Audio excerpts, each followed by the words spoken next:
Assalamualaikum warahmatullahi wabarakatuh. Halo semuanya, kami dari kelompok 4 Naturalis. Pada video kali ini, kami akan memaparkan materi tentang Kerajaan Banten. Selamat menyaksikan. Di sini, kami akan sedikit memaparkan tentang 1. Letak Kerajaan Banten, 2. Perekonomian Kerajaan Banten, 3. Politik Kerajaan Banten, 4. Puncak kejayaan Kerajaan Banten, dan 5. Peninggalan Kerajaan Banten.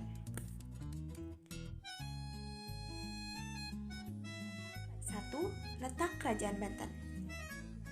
Secara geografis, Kerajaan Banten terletak di Provinsi Banten. Wilayah kekuasaan Banten meliputi bagian barat Pulau Jawa, seluruh wilayah Lampung, dan sebagian wilayah Selat Jawa. Berikut ini adalah peta letak Kerajaan Banten.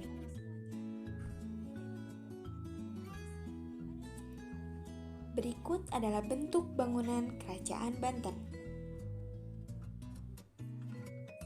2. Perekonomian. Pada masa itu, Banten melihat adanya peluang akibat situasi dan kondisi perdagangan di Asia Tenggara yang sedang berkecamuk. Saat itu, pedagang dari mancanegara risau karena Malaka jatuh ke tangan Portugis, sehingga pedagang Muslim yang tengah bermusuhan dengan Portugis enggan berhubungan dagang dengan Malaka, sehingga para pedagang mengalihkan jalur perdagangan ke Selat Sunda. Mereka singgah di Karangantu. Sejak itu, Karangantu jadi pusat perdagangan internasional yang ramai disinggahi pedagang dari Asia, Afrika, dan Eropa.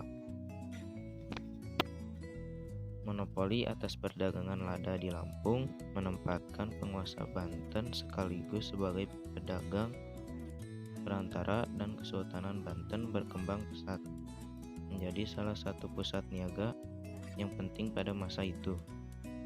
Perdagangan laut berkembang ke seluruh Nusantara. Banten menjadi kawasan multi etnis dibantu orang Inggris, Denmark, dan Tionghoa.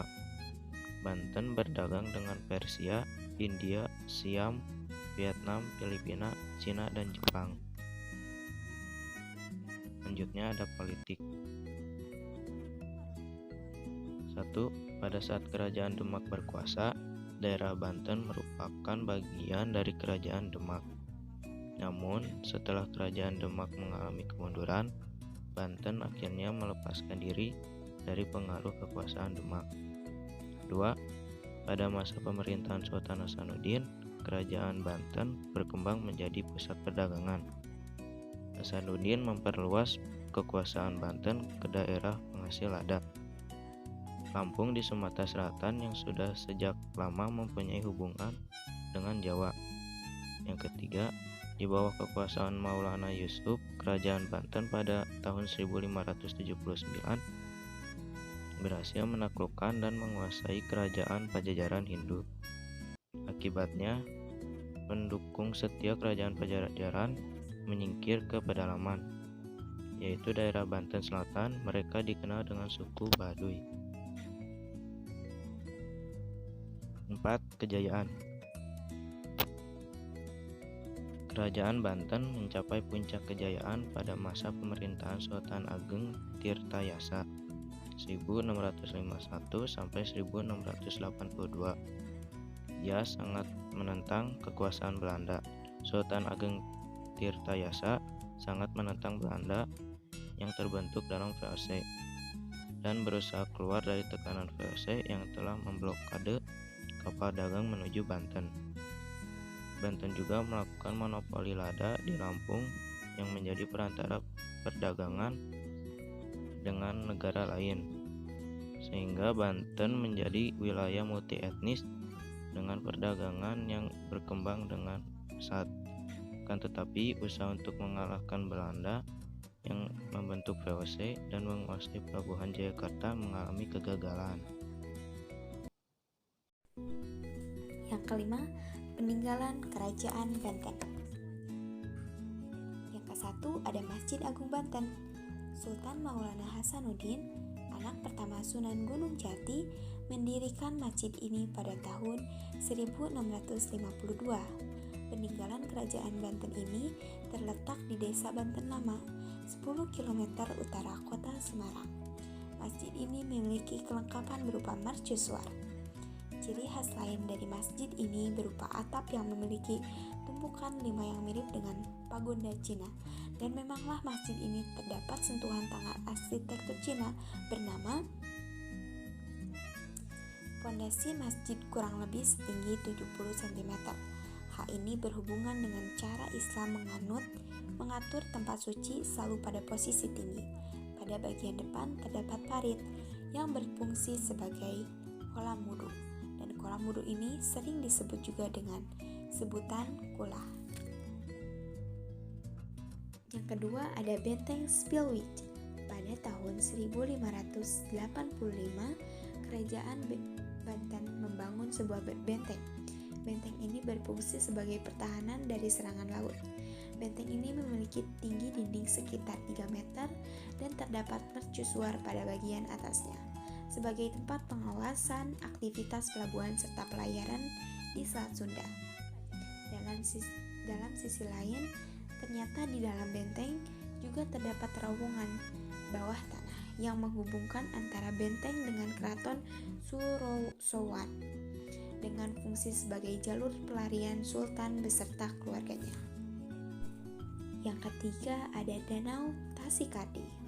Danau Tasikadi merupakan sumber mata air utama untuk keluarga kerajaan yang tinggal di istana, sekaligus dijadikan sebagai saluran irigasi untuk sawah para penduduk kerajaan Banten. 1570 sampai 1580 adalah tahun pembuatan danau yang dikerjakan oleh Sultan Maulana Yusuf. Dahulu, luas danau ini kurang lebih mencapai 5 hektar dengan dilapisi ubin dan batu bata. Namun, seiring berjalannya waktu, danau ini mengalami pemerosotan karena di dasar danau juga mulai tertimbun material-material yang terbawa arus sungai. Ditambah lagi, pemerintahan sekarang kurang memperhatikan danau bersejarah ini, sehingga membuat danau kurang menarik dan mulai mengalami kekeringan. Yang keempat, ada Istana Keraton Surosowan Banten. Bangunan yang sekarang mulai ditumbuhi rumput dan lumut serta hampir rata dengan tanah hancur dalam perang antara kerajaan melawan Belanda.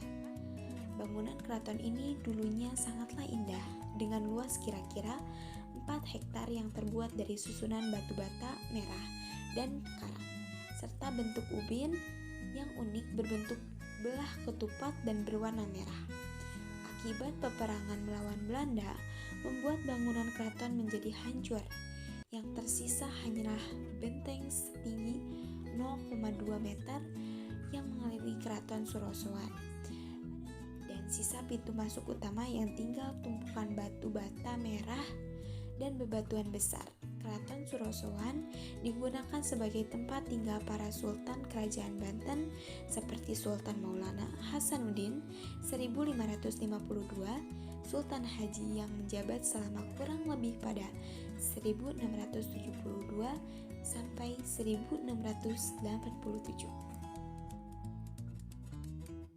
Yang kelima ada Istana Keraton Kaibon Banten.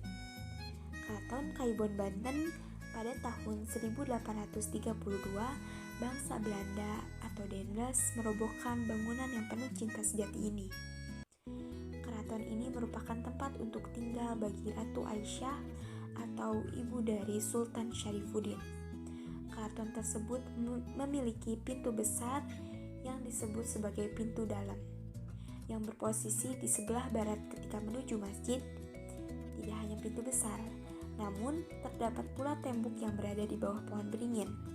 Pada tembok tersebut terdapat 5 pintu yang memiliki arsitektur khas Bali dan Jawa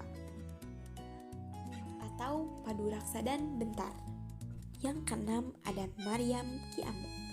Maryam Ki Amuk merupakan sebuah Maryam hasil peninggalan kerajaan Banten yang masih dapat kita saksikan hingga sekarang.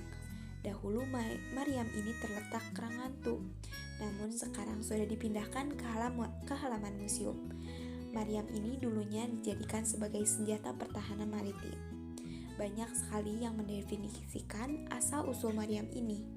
Ada yang berkata bahwa Maryam ini merupakan hadiah dari Sultan Trenggono kepada Sultan Gunung Jati.